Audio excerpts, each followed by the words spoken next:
おい。おい。はい、ババンババンバンバアビバビバビバババンババンバンバアビババンババンババンバンバアビバビバビバババンババンバはーい、バババン。はーい。藤子さんでございますよ。本日もお付き合いよろしくお願いいたします。この番組はお休み前の約1時間、10時5分ぐらいから11時ぐらいまでの間、皆様と楽しい時間を共有して、夢見れるライブを目指しておりますので、皆様積極的に参加してくださいませ。で、番組の前半は、このように、にゃんこに夕飯の残りのカリカリと、鰹節を用意しておりますので、猫の姿がそこそこ楽しめると思いますので、猫目的で参加される方は、ぜひ番組の冒頭にスマホを握りしめ、パソコンの画面にかぶりつき、息も止めて瞬きもせず、ご視聴いただくことをお勧めしておりますよ。そしてそのままくたばらないようにご注意くださいませ。ちゃんとチャンネル登録とグッドボタンを押して、スパッチャを投げてからくたばるようにしてくださいね。で、今画面に収まっておりますのが、グレーのぐーちゃん、白茶のゆりさん、チャトラのまさるくん、三毛猫のたまちゃん、白黒のくーたくんと、我が家には全部で5匹のかわいい猫ちゃんがおりますよ。で、5匹のかわいい猫ちゃんがいる生活ってどんな感じなのかなっていうのをちょっと楽しんでいただけたらいいんじゃないのかなと思いますよ。で、猫のことをもうちょっと詳しく知りたいよと思われる方は、概要欄のところに猫紹介してありますので、そちらを読んでいただけたらいいんじゃないのかなと思いますよ。で、同じく概要欄のところに Amazon のウィッシュリストのリンクが貼ってありますので、そちらからチュールをポチッとご購入いただければ、我が家に届く便利なシステムとなっておりますので、にゃんこにチュールあげようかなと思われる方は、そんな便利なシステムをご利用いただくことをお勧めしております。はい、ぴょんさん、超サメな、超サメなのに、サメじゃないらしいからさ、ちょっとびっくりしたんだよ、今日の出来事っていう感じ、今日の質問の内容でございますね。はい。で、1日1個、猫に関してのお話もしませんので、これから皆様と一緒に乾杯しようと思いますので、お付き合いよろしくお願いいたします。で、乾杯の時に、ジャスティースって言いますので、一緒に言っていただけると嬉しいです。では、いきますよ。せーの。ジャスティース、はい、にゃこたち、ぐちゃ、ジャスティース。今日は塩入りさゆ。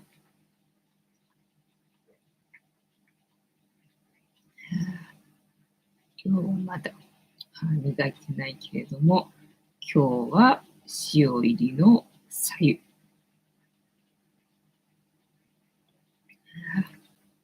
今日はお出かけしたわけよね。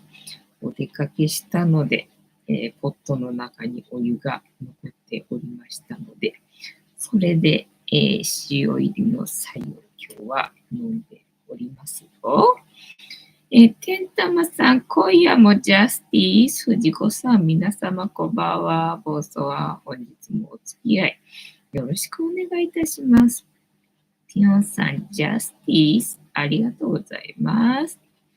で、今日は木曜日か、ゴミ出ししたのか、洗濯してゴミ出しして、今日もなんかね、天気があんまりよろしくない感じだったんでね、ちょっと外に干すのはやめとこうっていう感じで、まあ、ゆりたんのね、こうね、おしっこシートだけ洗濯して、で、外にね、干して、お出かけしましたっていう感じ。で一応農協は行ったのかな。農協一応覗いて、で、人参があったんだよね、今日はね。人参があったんだけど、やっぱり150円なんだよね。まあでもな、どうしようかな。たまには人参、買ってもいいけど、150円か、なんかあんまりちょっとお買い得感ないので、農協では何も買わず、帰ってきましたよって感じ。だからまあ今日お出かけするからね、と思ってね、買っても別に今日調理するわけじゃないしね、みたいな。だから明日行って、また売ってたら買おうかな、みたいな。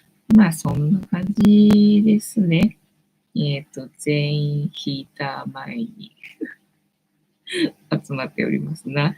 今日もご飯山盛り、もうほぼ手つけてない状態で残ってたけど、今ね、だいぶやっぱりみんな食べ始めて、食べてないからさすがにお腹すいたんかいね、だいぶ残って、ゆりたんが残りをかっさらっておりますが、なんていうぐらいで、綺麗に残っておりましたよ、今日はな。てんたまさん、仲良く並んでますね。ね。みんなあっち向いてな。ヒッターこっち側に持ってこないとダメなのかな。そうすると今度、ヒーターの背中しか見えないよな。にゃんこ見えなくなっちゃうもんな。だからやっぱりこれがベストだよな。かわいいから、いいか。あれ残ってるよ。ダメじゃない。結局、残ってるよ。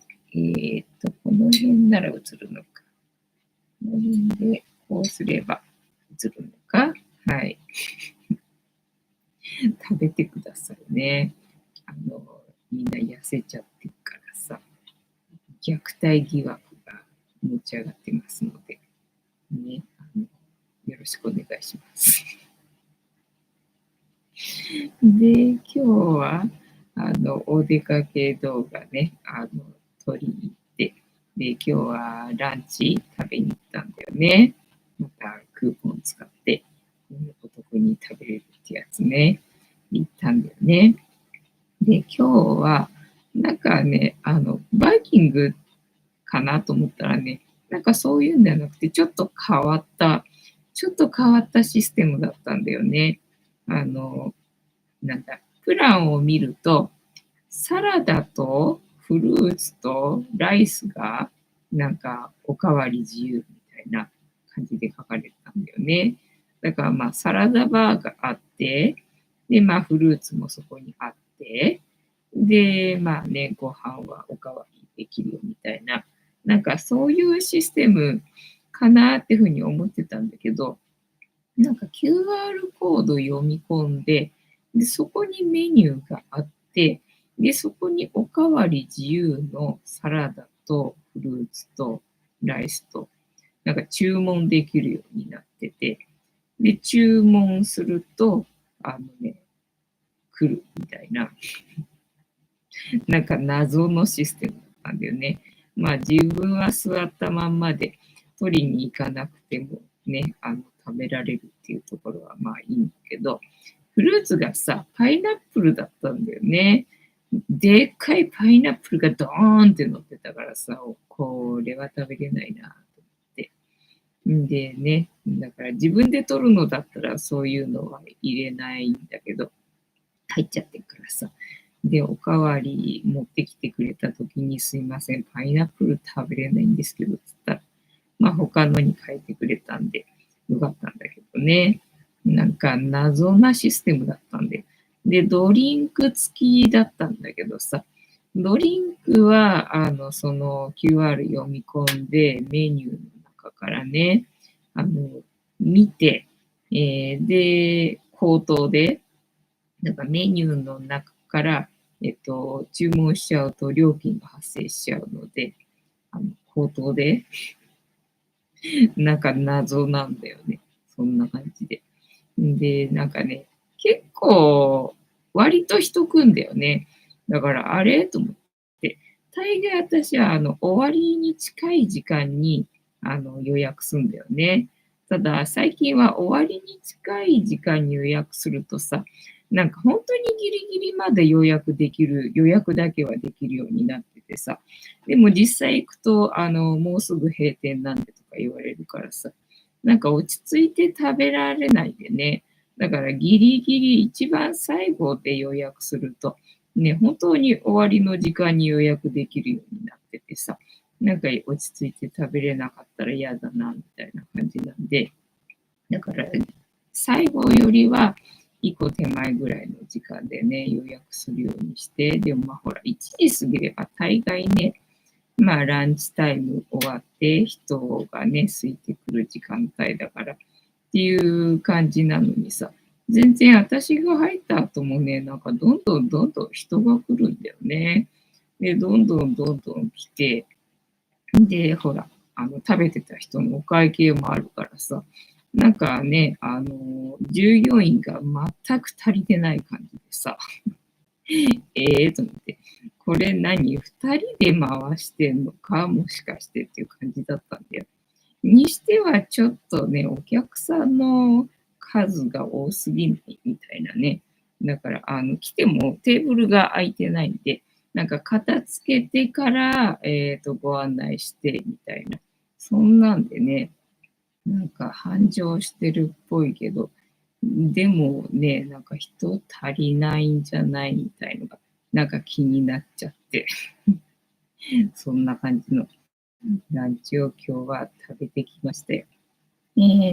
てんたまさん、ブラジル料理店にパイナップルがでんと置かれてたりしますね。あ、そうなのね。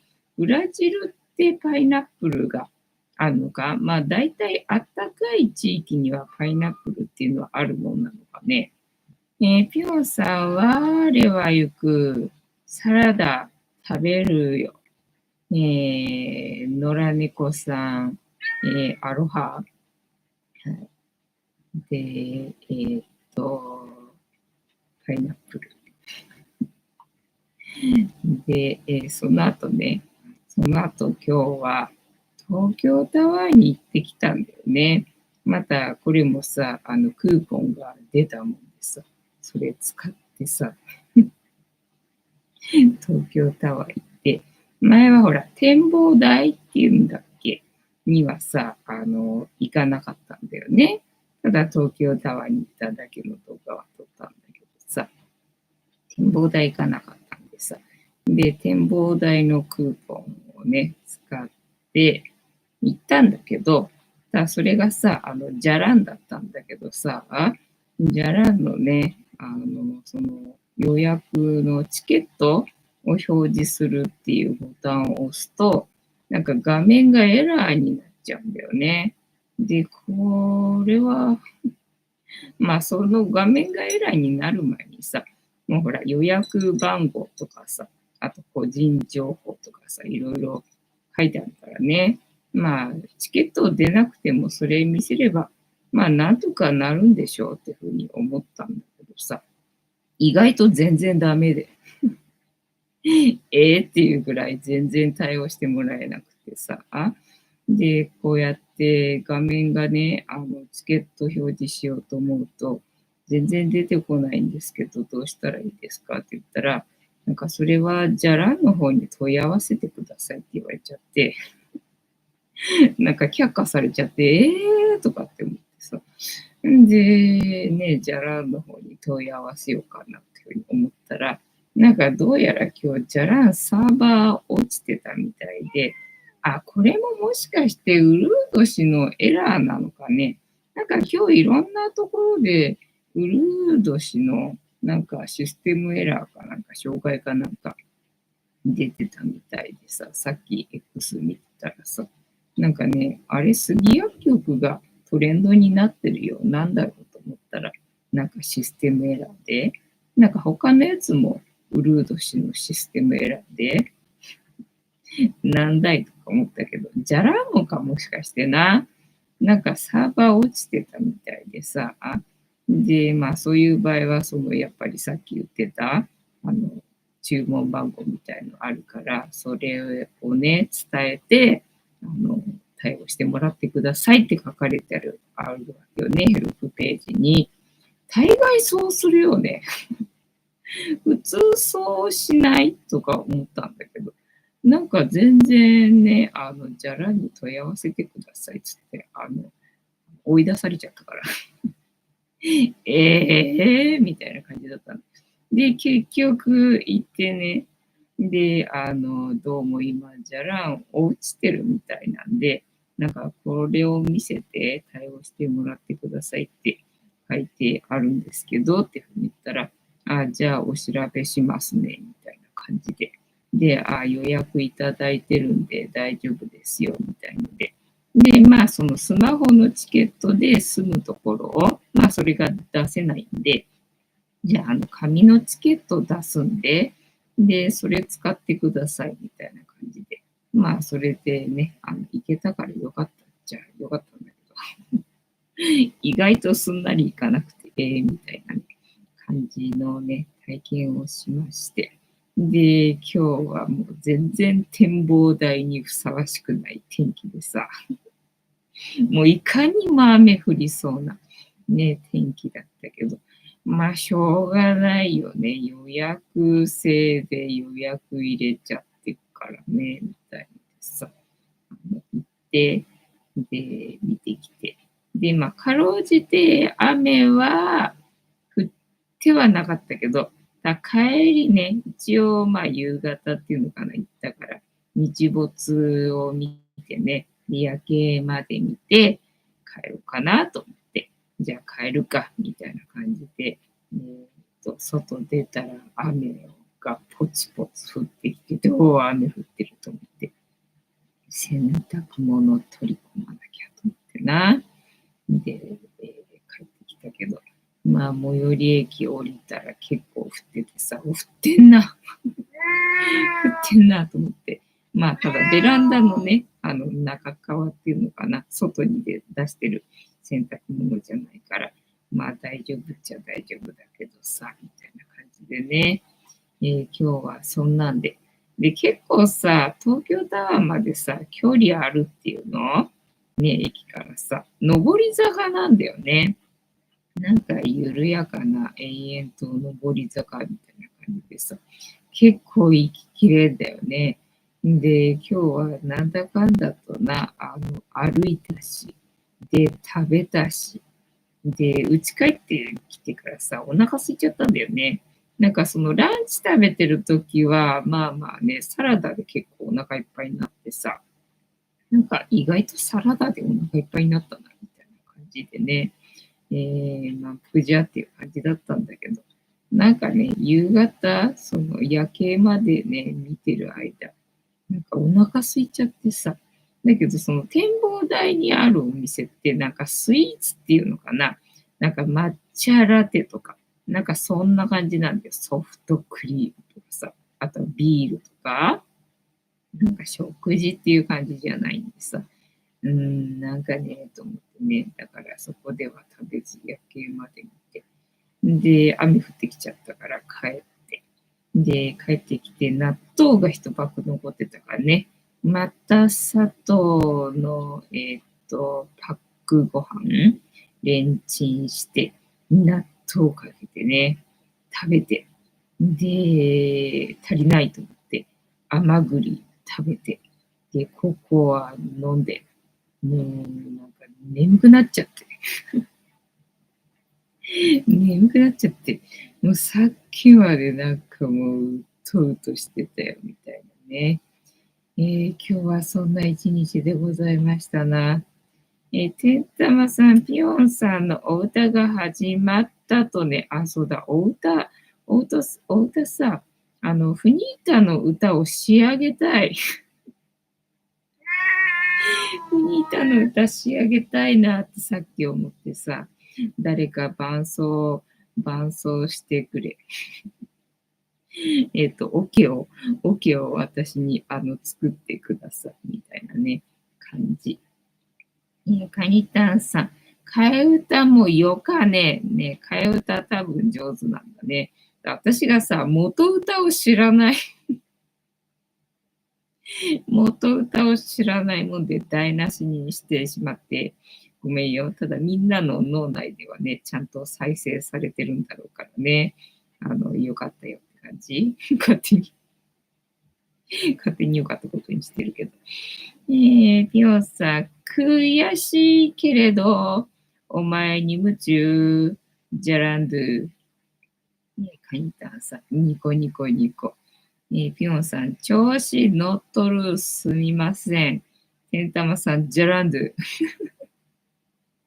じゃらんどな。多分、すごい、上手なんだと思うんだけどな。私がセンスないくて、台無しにして申し訳ねえって感じな。そう、さっきなんかね、チャンネル登録者数1000人記念ライブとかいうのやっててさ、でね、参考に見てみようかなと思って、1000人つったらさ、うちよりは少ないはずだけれども、視聴者数がまあ多いわけよね。だからいいな、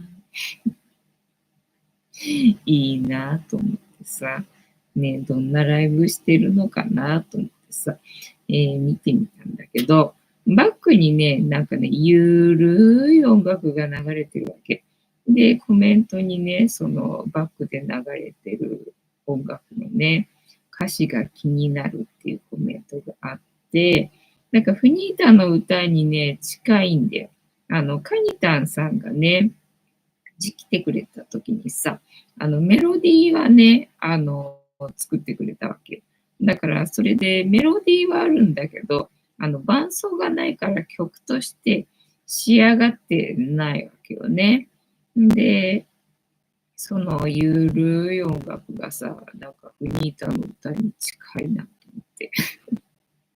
いいなぁと思ってさ、ちゃんと歌として仕上がってる。なんか知り合いかなんかにミュージシャンがいるのか、それとも自分がそのミュージシャン関係なのかわかんないんだけど、なんかちゃんと音楽出来上がってんだよね。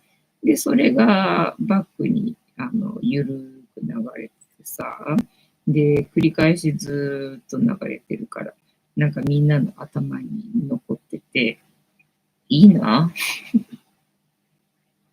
いいなと思ってさ。で、フニータの歌ね、ちゃんと完成してればさ、ここで流すこともできちゃうから。ここで流してもダメか、フニータの歌。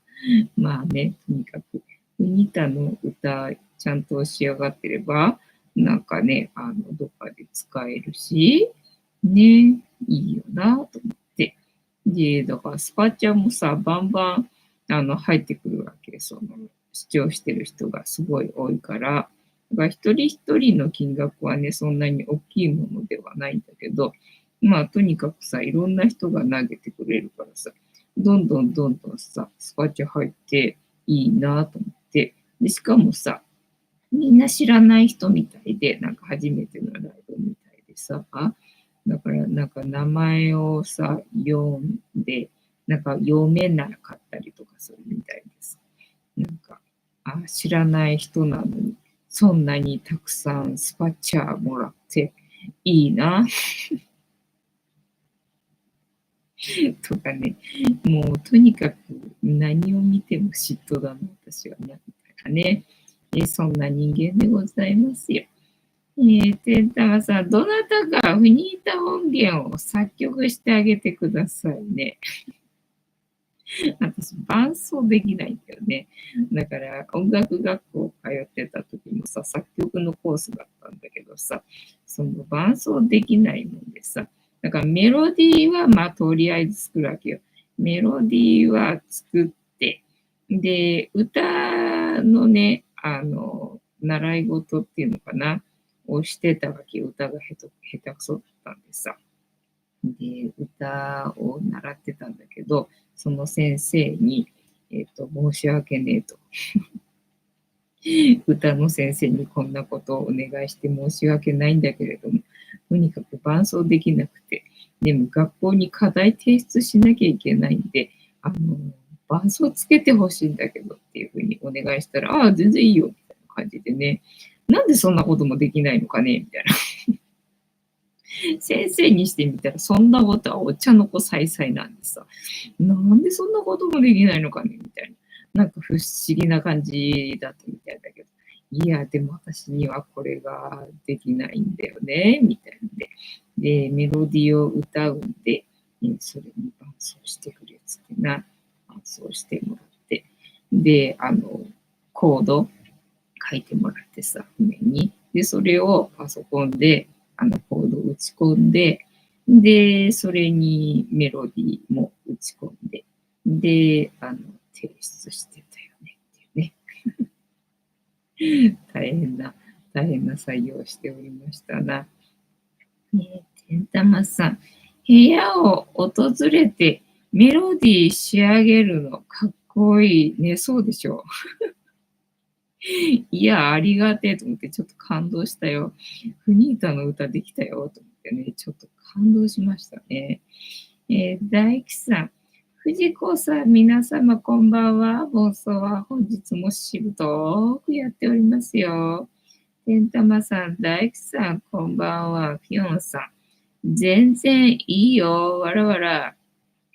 先生ね、そう、ありがたい。おかげでなんとか卒業できた。先生のおかげでなんとか卒業できました。みたいなね、感じでございました。てなわけで、本日もタロットカードタイムでございますので、78枚の中から1枚引きまして、今の私たちに必要なメッセージいただこうと思います。で、このシャッフルは皆様のストップの掛け声で止まりますので、ご協力よろしくお願いいたします。にゃんこな。尻尾が揃っててかわいいな。うちのにゃんこね、ほぼみんな尻尾がきれいに長いのよね。ふうただけがね、尻尾の先があれだけどな。鍵尻尾だけどな。カニタンさん、コードは書けない。あ、そうなんだ。あ、でも伴奏はできるのか。そしたら、コードとかじゃなくて、どうなんだろう。私、ピアノが全く想像がつかないんで、コードじゃなくて、あれでもピアノにもコードって書かれてた？いや、書かれてないか。わかんない。わかんないけど、コードしか私には頭にないんでさ、そっか、ピアノにはコードって書かれてないんだっけね。あとは、なんだったっけな。今日はだからさ、朝、結局すげえ寒かったわけよね。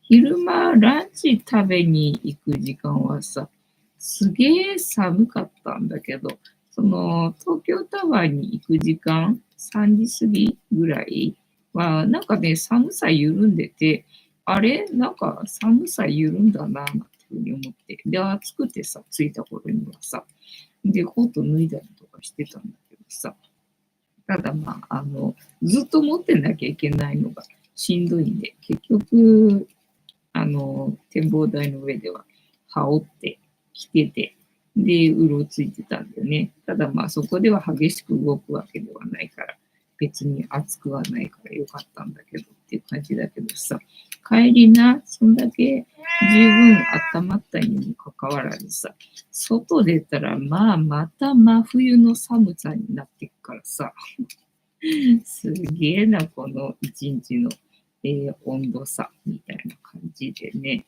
結局今日も寒かったよな。だからヒーターがあったかくて、ぐっちゃんよかったよな。たまちゃんおかえり。2つの中に入るのかい？どっちだ？どっちから入るんだ？こっちね、たむちゃん。もう真後ろにいるからさ。こっちたむちゃん。どっちうん。こっちはい。違うの？見てくれてるの？私のこと。違うの？入るの？はい。違うの？はい。入るの？入りました。たむちゃん入りました。大工さん、はい。LINE でリアストップありがとうございます。では、ここから6枚置きまして、7枚目のカード。今の私たちに必要なメッセージいただこうと思います。では、いきますよ。せーの。1、2、3、4、5、6。で、7枚目のカード、本日はこちらでございます。せーの、じゃじゃん。お、また台あるかな。久々に出たね、チャリオット。久々に出ましたね。諸突猛進のカードな。で、しかも、珍しく正一だ。はい。どういうメッセージなんですか？例えば、2月の最後ですね、今日はね。明日から3月ですね。まあ、寒い言ってんのも、あと1ヶ月ぐらいなのかねっていう感じ。まあ、寒い言ってな、ここでにゃんこと一緒にな、引きこもってぬくぬくしてんのは、それはそれで幸せな時間なんですけどね、みたいな感じよ。ぴょんさん。鼻歌に伴奏するの得意でさ、いいな。その才能あればな。本当、音楽楽しいんだろうけどさ、っていうところよね。で、ーっと、なんだっけ。チャリオット。チャリオットで出んのかな？チャリオット。タロットっていうのかな。ミスか。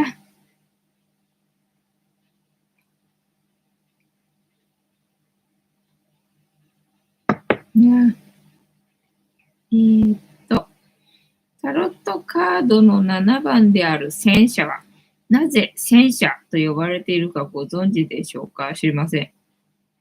タロットカードの戦車の意味を知らない方は、このカードを引いたとき、どういった意味があるのか、良いカードなのか、悪いカードなのか、疑問に思われるでしょう。はい。本来の意味は、心の葛藤。戦車の意味は、アンチノミー、二律世配、読めないな、事柄を前に悩む心の葛藤です。戦場では指揮官の命令は絶対であり、いかなる状態であっても指揮官が行けと言えば行かなければなりません。そのため指揮官が優秀であれば勝つことができますが、指揮官が戦う術を持っていなければ、きっと負けてしまうでしょう。愛する者を守るために戦いを強いられるのですが、それは本当の目的なのか？本当に必要なことなのか？彼には心の葛藤があるのです。なるほど。絵の意味。戦車のカードは白と黒のスフィンクスと戦車に乗っている甲冑を身につけた男が描かれています。まさにこれから戦場へ向かうように見えますが、戦車に埋まっているようにも見えるので、そうだよね。その場合は身動きが取れないと捉えることができます。あ、そうなんだね。白と黒のスフィンクスはそれぞれ反対方向を向いています。白いスフィンクスは国のために戦うこと。黒いスフィンクスは戦場へは行かず逃げ出すことを提案しています。白と黒のスフィンクスは別々の意見を持ち、向かう方向が違うので、進むことができません。あ、そうなの。これはあなたの、は、はいはい、はいはい、読めない、する心を表しています。意見が違い別の方向へ向かおうとするスフィンクスをうまく操作し前へ進もうとします。つまり心の葛藤をコントロールすることで前へ進もうとしているのです。チャリオット正位置と逆位置の意味。はい。今日は正位置でした。正位置が持つ意味。実行力、強い意志、迅速、勝利、征服、負けず嫌い。このカードが正位置で書かれた場合は、実行力や強い意志などが表せれており、何事も滞りなく進めていくことができます。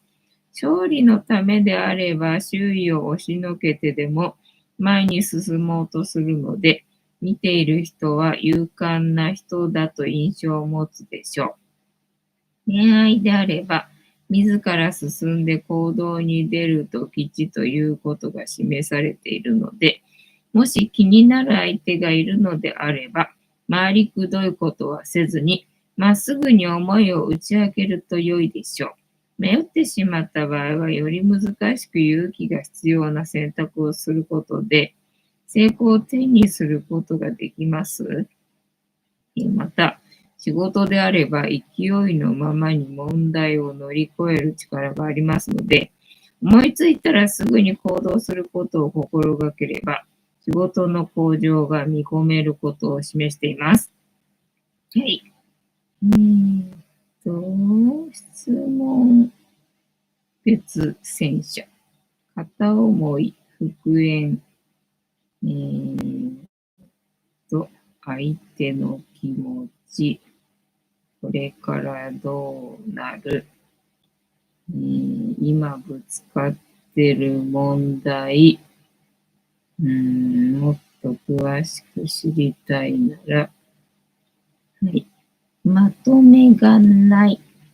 ウィキペディアになっちゃったな。ウィキペディアだとわかんないから、これで、キーワードはエネルギー、正位置、アグレッシブ、負けず嫌い、高い意志と勢い。はい。これは文章じゃないんだな。はい。じゃあ、こちらで。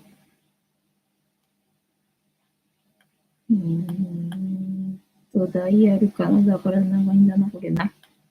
ウェイトの解釈。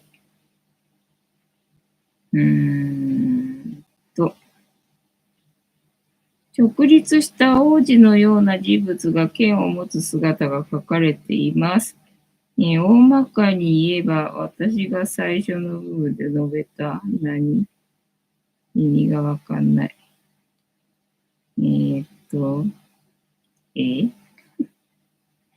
結局なんだ。まとめがわかんないな。わかんないけど、人間関係じゃなくて、心の葛藤がキーワードつったで、正位置だから、まあ直感を信じて思いついたことをすぐ行動みたいなこと言ってたっけね。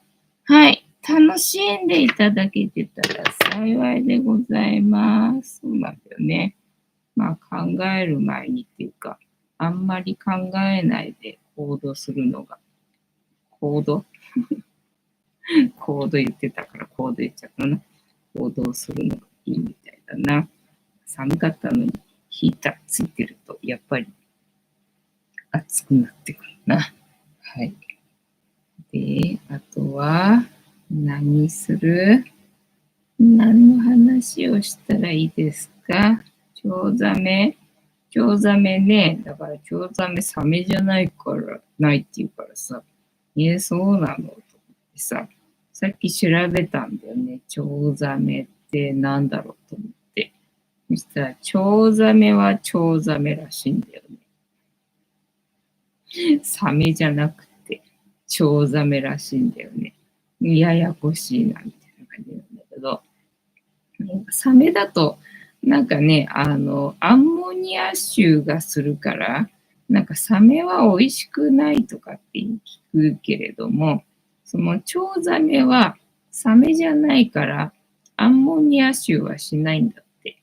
だから、そのキャビアを取ってもね、その身の方も美味しく食べられるんで、なんかちゃんと身の方もね、卵だけじゃなく、あの食べられるらしいっていうね、話でござった。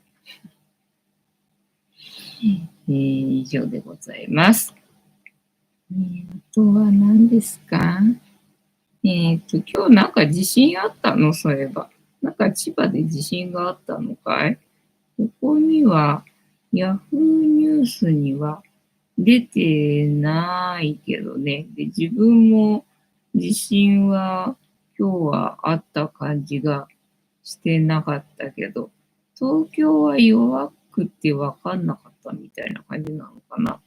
ヤフーニュースには、地震は書いてなさそうな気がするんだけどな。予算案3月1日採決。ヤフーに行政指導？ LINE ヤフー？ LINE ヤフーってあるのかい？えーと、年収の壁、大家の結婚発表、テレビ局は大混乱。大谷の電撃婚。そうなんだ。今年は随分結婚する人が多いですね。日本人女性と結婚したことを電撃発表した。そうなんだね。そんな感じ。経済。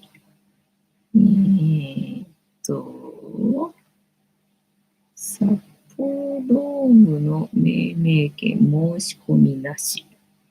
えーっと、エンタメ。花水木、なぜカラオケで人気？そうだね。なぜ？うーんと、その理由を探る。令和に歌われている平成の曲。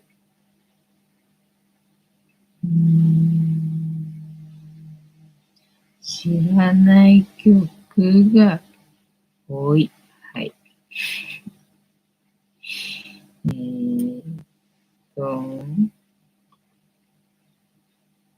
大谷、スポーツ、国内。不協和音の救急車サイレン広がる。何それ？不協和音誘引全国に拡大中。人イライラされ、確実に認識。救急車や消防車の緊急走行で従来のピーポーやウーとは異なるサイレン音が広がっている。ギュイーンという不協和音だ。交差点での進入や渋滞時にドライバーや歩行者に気づいてもらうことを重視した、高警告サイレン音で事故防止につながるとして、全国の消防車両の約2割に導入されている。そうなのか。なんか確かに言われてみれば、なんか牛飲料とは聞いたことはある気がするけど、違うかな？気のせいかな？車の、あれなんだっけ、セキュリティの音かなんかかなと思ってたんだけど、救急車の音だったのかな、あれ。どうだっけ。カイタンさん、3回あった？今日3回もあったの？歩ってたからな、今日な。東京タワーにいたから気づかなかったのかな。てーたまさん、先日、久しぶりに四国で震度4の地震がありました。あ、そうなんだ。じゃあ最近震度4の地震が流行ってんだな。てーたまさん、そろそろ大きいの来るかも。まあ、ただ逆に大きいのが来るときって地震が全くないときになんか来るとかって言うよね。だからこうやって最近ほら小出しにさ、震度4ね、連日のように出てるってことは、逆に意外とね、なんかすげえでっかいのは、まあね、来ないと言ったらあれかもしれないけどね、絶対っていうのはないから。まあ、可能性的には、前はね、でっかいのが来るかも、でっかいのが来るかもって、まあ言ってたけど、いざね、なんかこうやって連日のようにね、震度4繰り返してるとさ、なんか大丈夫かもな、みたいに勝手に思ってんだけどね。そう、だから2パターンあるらしいんだよね。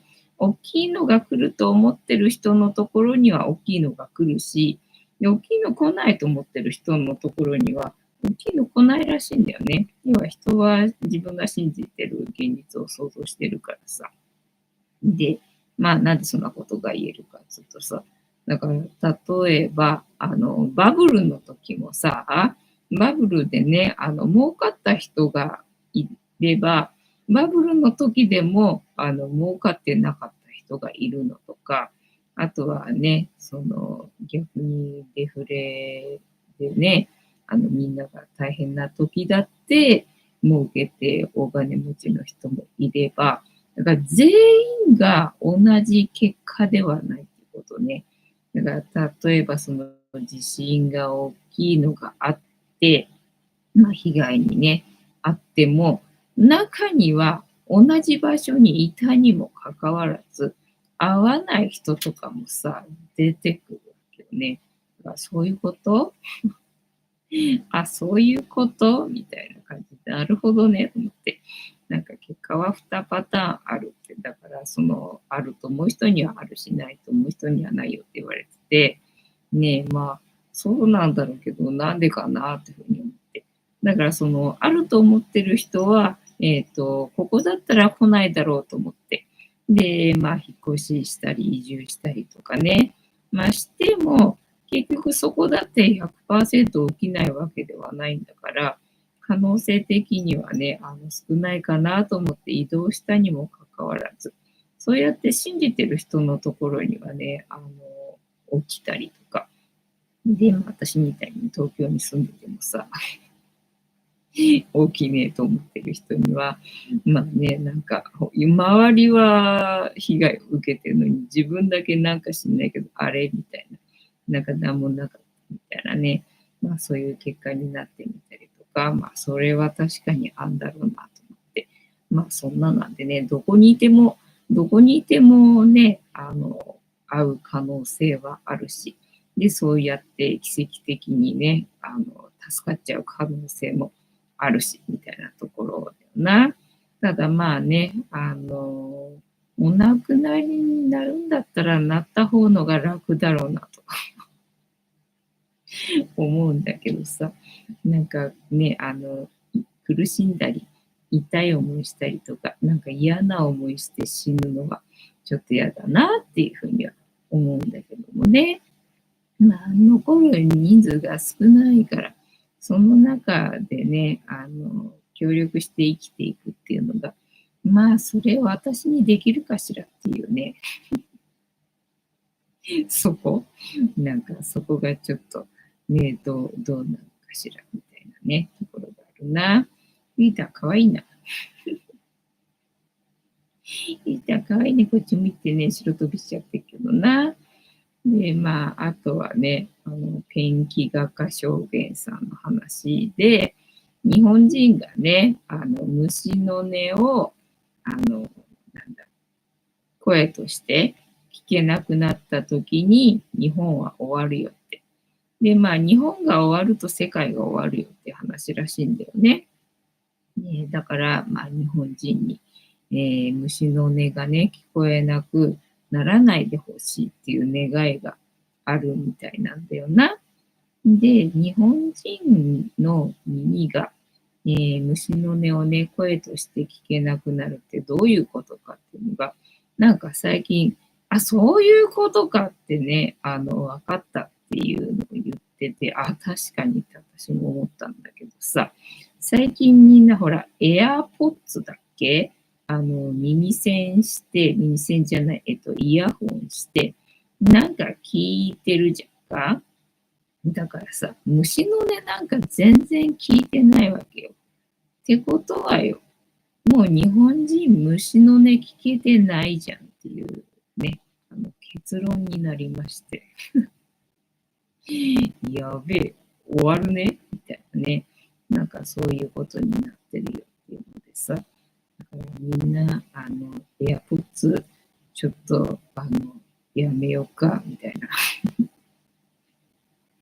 そんなに、そんな流れみたいだなっていうね、お話でございました。あとは今日聞いてた YouTube の話で、そりゃ泣いちゃうなっていう話がね、体内記憶のさ、人のね、子供の話を発信してくれてる人がいて、で、それをさ、毎日今ね、やってくれてるんでさ、なんか日課みたいな感じでね、聞いてんだけど、それで、あの、同じお母さんのところに何回もね、同じ子供って生まれてくることが、多いらしくって、要は、流産したりとか、あとは中絶したりとかでね、一旦亡くなった話ね、同じ子がまたね、お母さんのお腹に入って生まれてくるってことがね、よくあるよっていう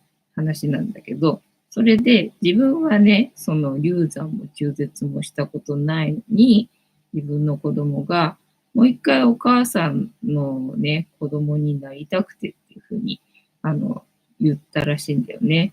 で、なんでだろうなってふうに思ってたら、昔飼ってた猫だったらしいんだよ。だからね、なんか動物は人間には転生できないとか、そういう話もあったりとかするみたいだけど、どうやらそれは違うっぽいぞっていう話だったんだよね。でね、ぐーちゃんとかがね、またね、生まれてきてくれるとか、なんかね、そう考えると、なんか泣けちゃうなと思って、今日はそんな話を聞きましたよっていうね、感じで、なので、自分が信じたものが現実にね、作り出されますよ。自分の現実は自分が作ってるからな。真実はその人の中にしかないからな、みたいな、話でございました。というわけで本日も竹縄ではございますが、いいお時間になってまいりましたので、そろそろお開きにさせていただきまして、調子が良ければ11時ぐらいまで毎日のようにやっておりますので、お時間合うときはお付き合いいただけると嬉しいです。で、私の人生の目的は、私の笑顔で私とみんなを幸せにすることですので、チャンネル登録がまだの方、チャンネル登録とグッドボタンを押して、スパッチを投げといていただけると、私が笑顔になりますので、よろしくお願いいたします。あと、ご無理でなければ、お友達へのシェアもよろしくお願いいたします。